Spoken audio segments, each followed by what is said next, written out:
Come on, duckies. Come here. Come here. Come here, duckies. Come on. Come here, duckies. Let's go this way.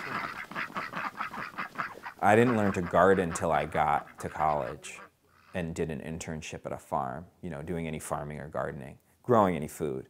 You know, I didn't know about anything about growing food till I got to college. I think when I started living here, some of what I started to do on the land was a little more intentionally focused on solving, you know, global problems, you know, using less energy, like basically doing less damage. You know, I wanted to contribute less to climate change and war and pollution and toxicity. So a direct way to do that is to use less stuff.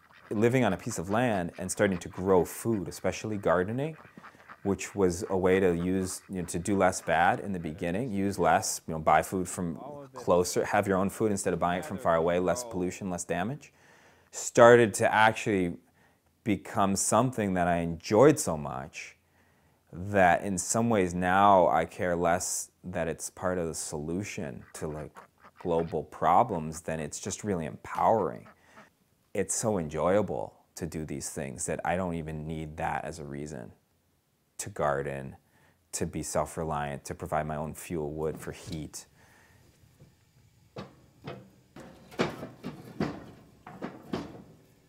It heats the whole building, and we cook on it and dry on it and bake in it. So it does all of these basic uses, and it's just a wood cook stove. But it's not like your grandparents' old wood cook stove, which is all ornate and has a lot of air flowing through it.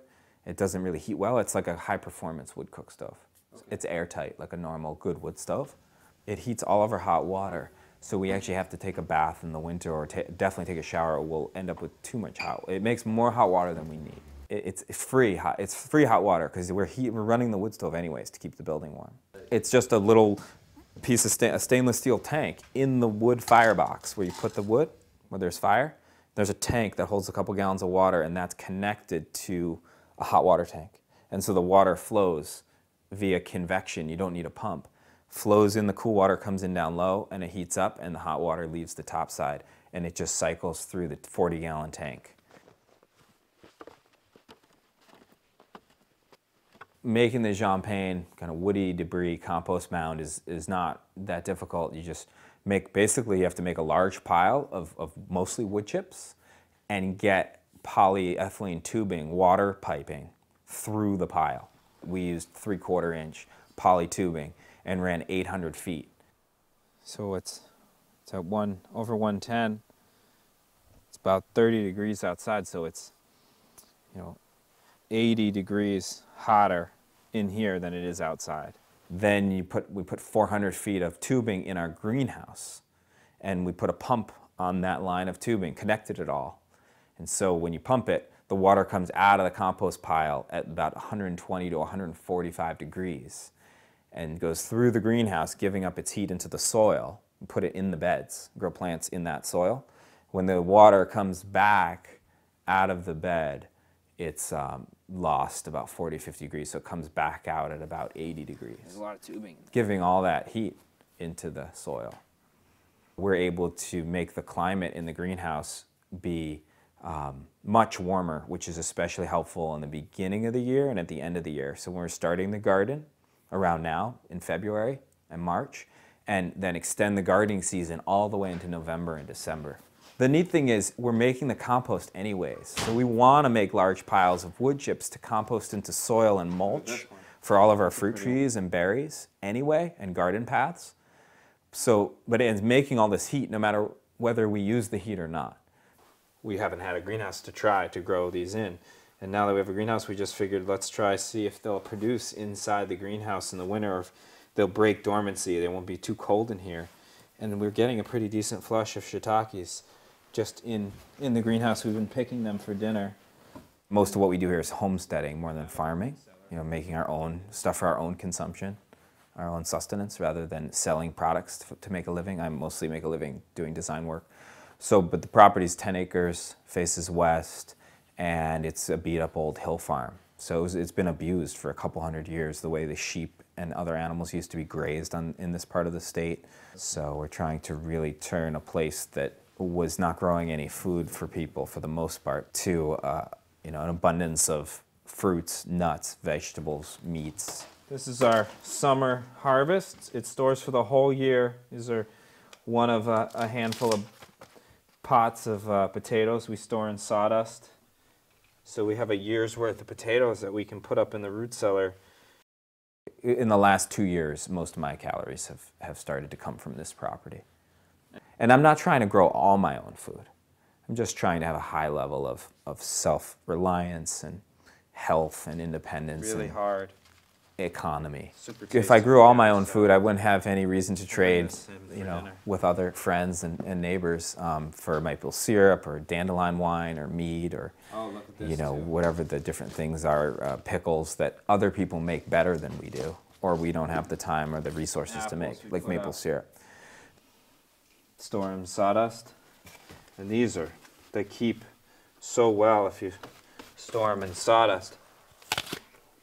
The stuff we get from the store now is either totally mealy or from New Zealand, whatever, 8,000 miles away.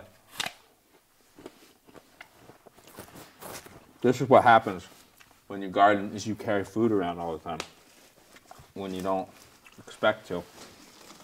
It doesn't seem like something I was too familiar with before gardening, of having, you know, abundance of something, so much of something you just want to give it away.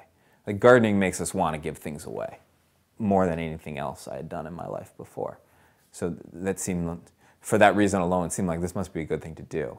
We grow a lot of different varieties of vegetables. There's more vegetable varieties you can grow in a cold climate than you can in the tropics. Something that surprised me when I went and visited a friend in Nicaragua, they can barely grow most vegetables. It's too hot. And the day's actually not long enough. Our summers are very, very long days. So we can grow, he had very little vegetable diversity. He had 100 types of fruits. We can't grow nearly the fruit or a lot of other things, but we can grow a massive amount of vegetable. Our vegetable gardens in the northern climates are spectacular for a good reason. Everything we're planting and everything we're implementing here is designed with the idea that the climate could shift colder and shift warmer. And so we like plants that are going to be happy whether it gets warmer or colder. And we plant plants that on all ends, you know, zone 6 plants to zone 3 and 2 plants. So plants that do well in like New Jersey to plants that would do well in northern Canada. And we plant them all here to stock the system to be adaptable. The place around me that I walk through and walk out into means more to me than if I wasn't engaging with it. So, you know, before I moved here, I wasn't working with the land around me in any way to get a yield, to get food or anything from the land. And now doing that here, you have to start paying attention more when you do that. So you start noticing more.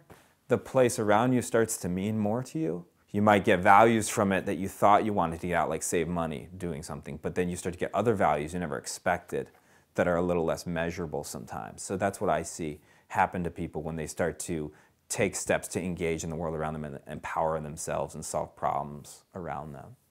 You know, this is a big part of what permaculture is I started to realize by gardening and living on this land that I could not only do less bad by living on land and homesteading a bit, but I could also actually do good.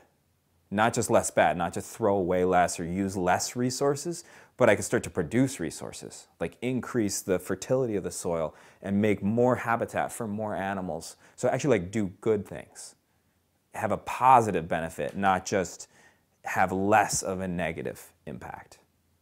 And now to me the idea of impact, like reduce your impact, which I used to be all about. I want to reduce my impact. Now I want to increase my impact as much as possible. I want as positive of an impact as I can in my lifetime.